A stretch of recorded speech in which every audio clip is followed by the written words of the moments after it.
Today, Triumph announced a new cafe racer version of their Speed Twin 1200, which effectively replaces the iconic Thruxton in their Bonneville lineup. So is this just a pale imitation and a parts bin special, or can it stand toe-to-toe with one of the coolest cafe racer bikes in recent memory? Well, in this video, we'll take a look at why Triumph might have made this switch, as well as all of the details on this new 2026 bike in order to find out. Now, of course, cafe racers have been around for ages, but this particular story starts about 10 years ago, back when the bike shed was booming and bespoke old school looking bikes became super desirable. You'd see plenty of cafe racer inspired bikes plastered all over Instagram, from the homegrown garage builds to the custom shop pros, and naturally the production mainstream, followed on. Now, the Thruxton was one of the first, and still to this day I'd say one of the best, with the 1200 version launching in 2016 when Triumph pulled the covers off their new and updated liquid-cooled Bonneville family. Then 2017 saw the introduction of a more affordable alternative in the form of Royal Enfield's Continental GT650,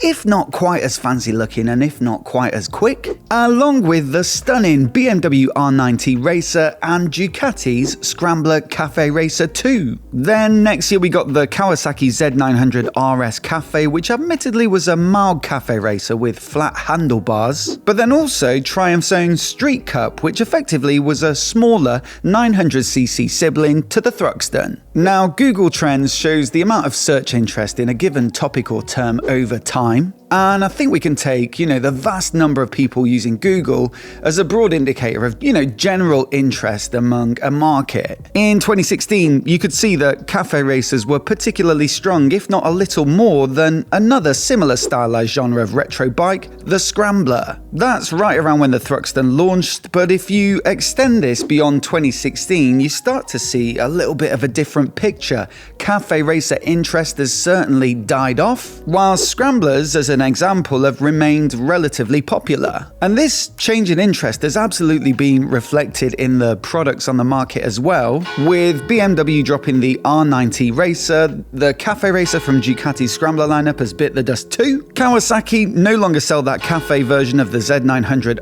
RS in the UK anyway, and I think other markets as well. But I think the hardest one to take was when Triumph discontinued the Thruxton 1200 in 2024 by announcing this limited run final edition. It pretty much means the only, cafe racer style bike from a mainstream manufacturer on the market is the budget-friendly Enfield 650. A great bike, absolutely, lots of fun, great looking as well, but it's got to be said it doesn't quite have that aspirational, premium dream bike vibe that you might have got from looking at a Thruxton 1200 RS. So clearly, with so many bikes pulled off the market, this is a very firm trend.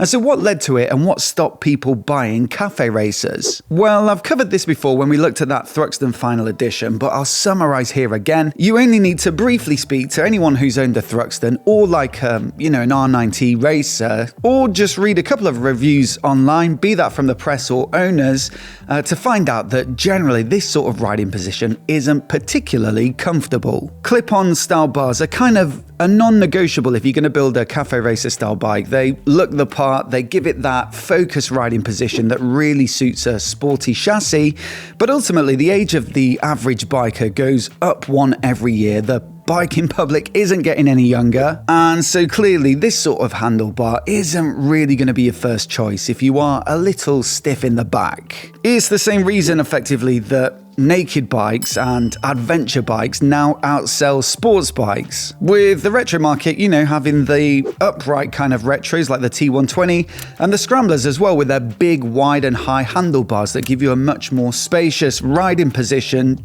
both of which have remained popular. Thing is though, Triumph will have obviously known this. They focus group and questionnaire the hell out of their new bikes when they're in development, And so there's no way that they wouldn't have got that feedback from their customers about the Thruxton. That's almost certainly exactly why for the 2019 model year, they introduced the brilliant looking Speed Twin 1200, which is basically the same idea as the Thruxton with, a good sporty chassis, the more revvy version of the Bonneville Parallel Twin, but just with flat bars for a more sat-up riding position and also a slightly more affordable price point. And look, they absolutely knew what they were doing with this one. If you look at some of the registration figures here in the UK, the Speed Twin, there's about twice as many on the road now as the Thruxton, and yet it's been on sale for less time. So clearly, the Speed Twin, solved the problems that the Thruxton had. So clip-on bars are bad, and flat handlebars are good, right? Well, fast forward to 2026, and we've now got today this new Cafe Racer inspired bike back in the Triumph lineup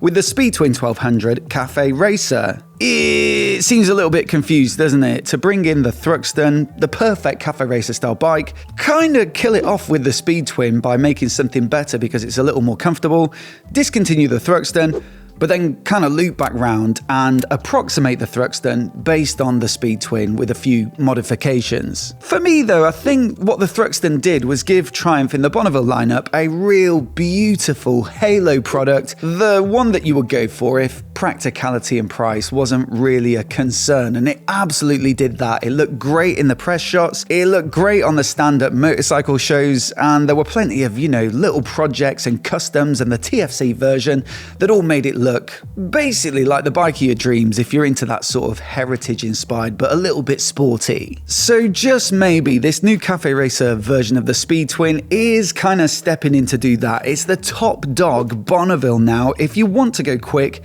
and you want a little bit of a fancy paint job as well. Plus, building it, I guess, on the existing Speed Twin platform must be more efficient, let's say, than spinning out an entire dedicated Thruxton model. And so despite the fact that cafe racers have become a little bit niche interest now, this one might still be able to sustain itself even with some lower sales volumes. So I think that's roughly why this bike has stepped into the lineup. But the question is, will it actually appeal to the, modern day retro cafe racer enthusiast? Will it go as well as the Thruxton? Will it look as good as well? And also, have they managed to rectify that big problem in terms of comfort? Well, on the performance front, I'd absolutely expect so. The Bonneville lineup has these little clusters of bikes with stuff like the T100 and T120 being closely related. The Speedmaster and Bobber, for example, being effectively the same bike, just with different finishing kit to give them a bit of a different personality. And that first Speed Twin, like I say, was derived from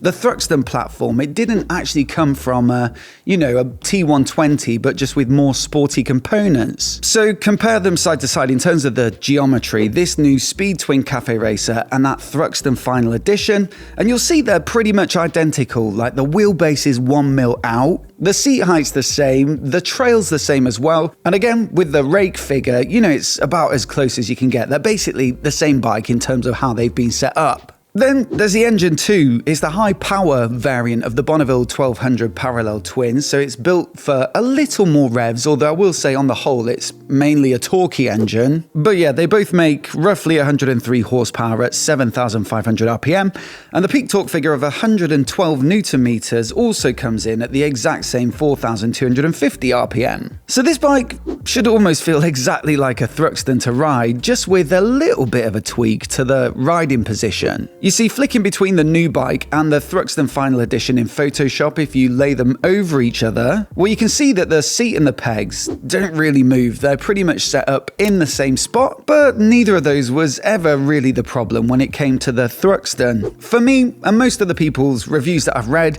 it was the bars, and that's exactly what they've changed, with still some clip-on inspired bars, let's say, but they do sit higher up and also further forward. So although it is going to still feel like a slightly more focused version of the standard Speed Twin, it still doesn't look quite as closed up as something like the Thruxton. Now I should point out as well, You know, these handlebars, these clip-on bars, they've been available as an accessory for the Speedtwin 1200 since the RS model came out, you know, about a year or so back. Like I say, this seems like a more efficient way to build a cafe racer style bike, but unfortunately I actually haven't really been able to experience this riding position out on the road. When I went on the press launch, I think it was in Mallorca, late in 2024. Well, they did have a static bike to show that had the clip-ons fitted, and naturally, you know, I clambered on to see how it felt when the bike was sat there in the hotel function room. But yeah, nothing to actually ride, so I can't precisely comment yet on how it actually feels,